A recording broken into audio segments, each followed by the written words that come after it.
Krenuli smo u novu avanturu. Prošle sedmice smo tražili hajdučku pećinu i mislili smo da smo je našli. Ali izgleda da nije to ta pećina, možda jest, nemam pojma.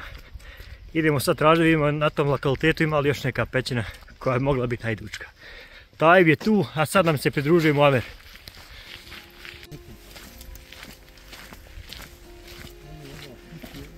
Stigli smo već na lokalitet. To jest, ta pećina se nalazi negdje sa druge strane.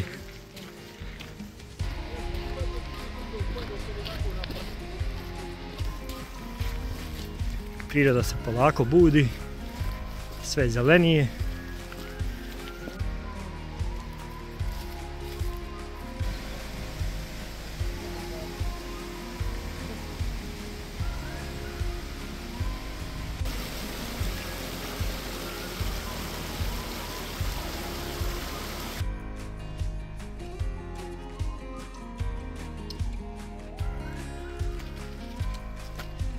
Evo natpisa hajdučka pećina, imamo planinarske oznake, što znači da je negdje gore iznad. Teren je opasan, kao i prošli put, to jest isti je teren.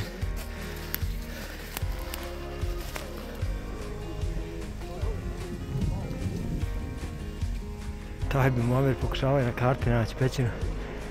Iako smo prošli u pećinu, našli pomoću karte. To jest, odgovara u opisu hajdučka pećina na mapi.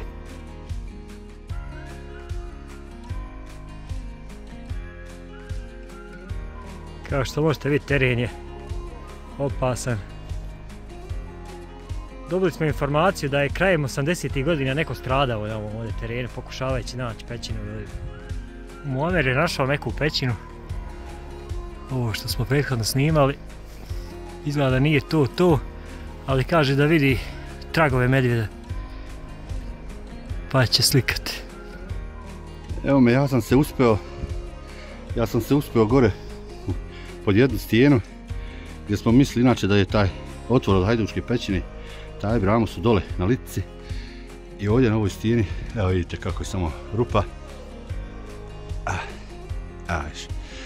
Ovdje je obitavao ovaj medo, evo ovdje gdje je ležao, te koliko je udubljeno ovdje ležu i sad su sve, evo, šape, tragovi, išao je tamo. Znači odavde je mogo da vidi dole u selo, dole i janjce, pa šta ćeš, divlja životinja, a evo ovdje imaju tragovi, evo sad ćemo ti vidjeti, evo ga, evo je, kako je silazio. Evo je ovdje kako je zapeo, evo, prsti, evo je dole.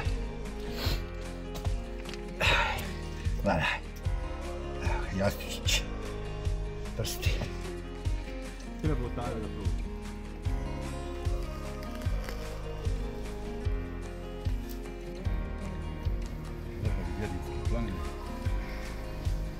Izgleda da smo našli pećinu napokon.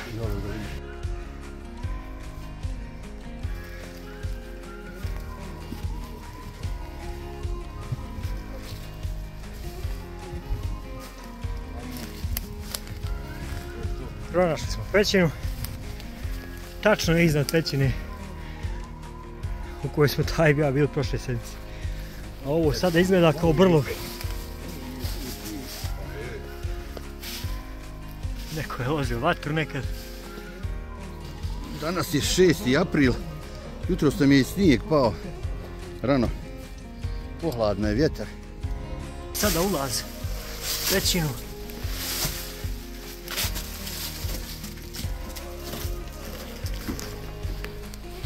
Ovamo je mrak, ali evo vidite. A ovo je dosta ljepši speleološki objekat od onog prošlog.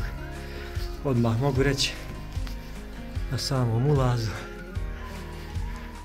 imamo i nešto nakita.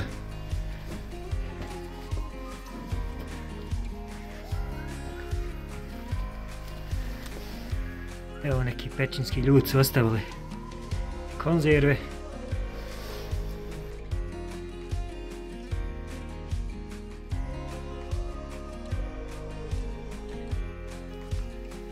Jedan od stanovnika stanovnika pećine. Ugodno se smjestio i spava.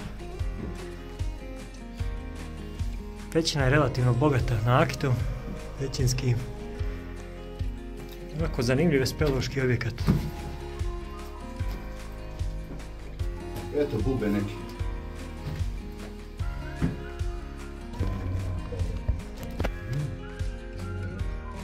Mislim da vidim kraj pećine, a možda i nije kraj, nije siguran. Da. I ovdje je sad usko da bi ja prošao, možda bi neko manji od mene mogao za dalje.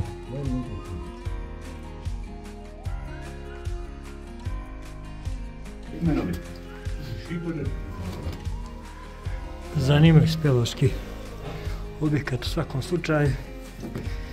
Ovo je prava hajdučka pećina, ono prošle sedmice smo bili, nije prava. Evo, kao što mame reče, izašli smo napolje, puno je hladnije. Unutra smo bili neki 10 minuta, 15, a s pećine imaju stalnu temperaturu tokom cijele godine, tako da je unutra dosta toplije i ugodnije. Ovaj put nisam zaboravio plin, sve je tu pa ćemo na plinu. Lagano sipao vodu.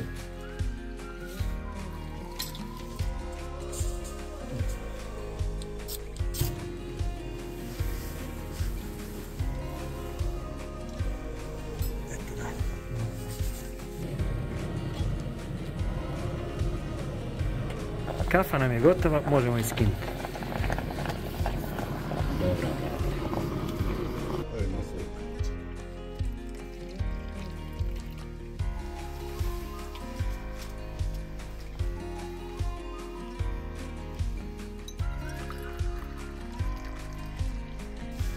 Kafa u pećini sa šišmišima. Neprocjenjivo. Izlazimo iz pećine. Sada kreće teži dio, kako se spustiti nazad.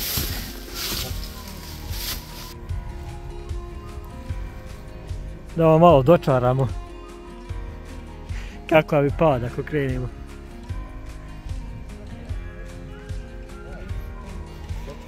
Prošli smo jednu jako opasnu dionicu. I nije pametno da ovdje ići bez užete alpinističke opreme nikako. Ispričaj nam malo o ovom iskustvu. Samo malo.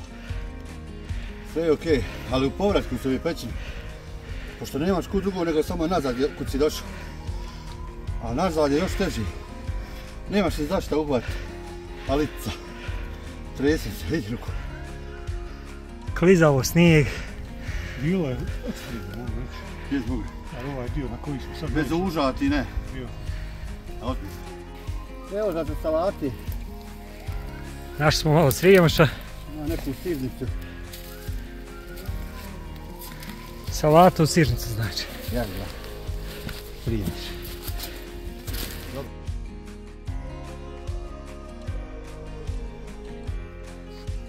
Nevjerovatan pogled.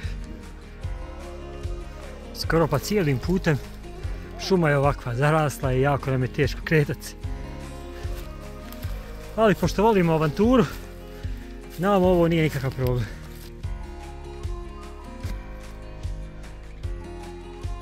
Pogledajte ove drviće.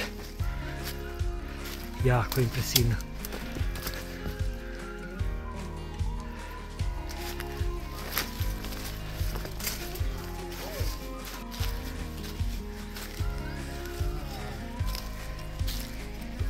Još jedno polje srijemaša.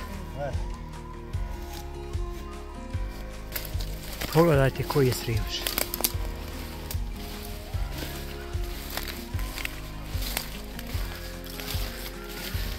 Nije ni čudo što smo vidjeli tragove i ostatke brloga medvjeda.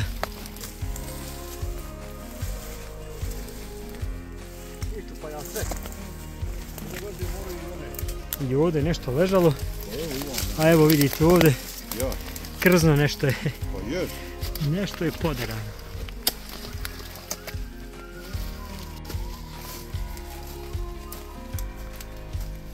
Prolazimo kroz prašumu u nastajanju.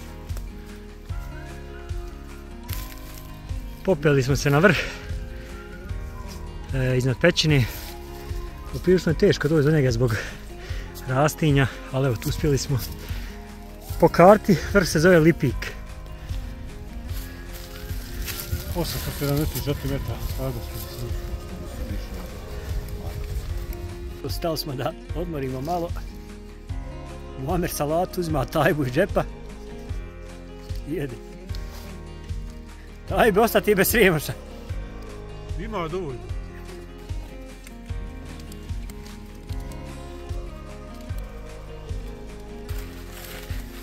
Zanimljiva priroda.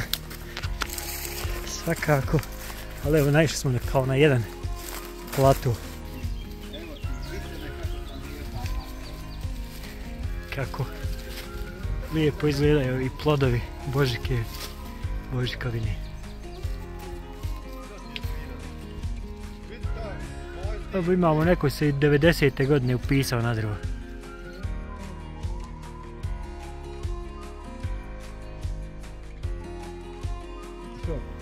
Muamer pokušava otkinuti gljivu, treba mu za pčele.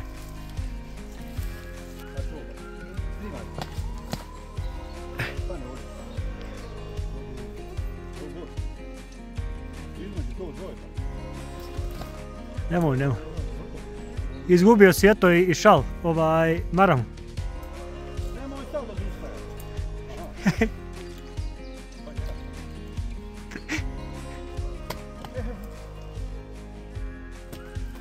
Bravo, Tajvi.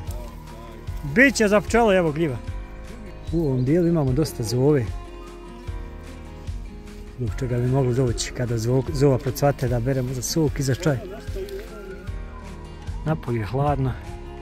Evo i ove ledence na drveću su dokaz.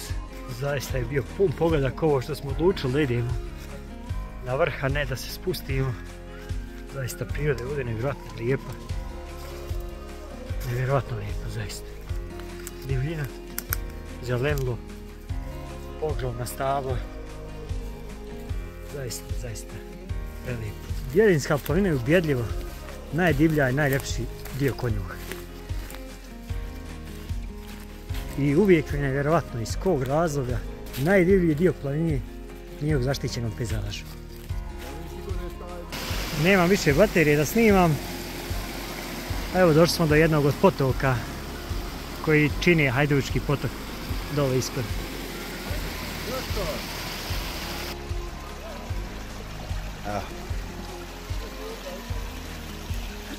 Jedan dio ovdje. Idemo dalje. Evo i ovdje ispod stijene, a dole ide. Pa ja, tu je nekad ispravljen se, pa ja. Vjerovatno je tu originalno izlazio pa je se promijenio dole. Jest. Jest. Evo i ovdje. Ja vidio sam tu ispod tog. Vidio sam tu ispod kamena. Eto. Završavamo današnju turu. Našli smo pećinu, uživali smo u nevjerojatnoj prirodi. Zapratite naš kanal na YouTube i na društvenim mrežama i vidimo se nekom novom prilikom. I molim vas, ne pokušavajte doći do ove pećine ako niste iskusni, ako nemate neko znanje u planinarstvu.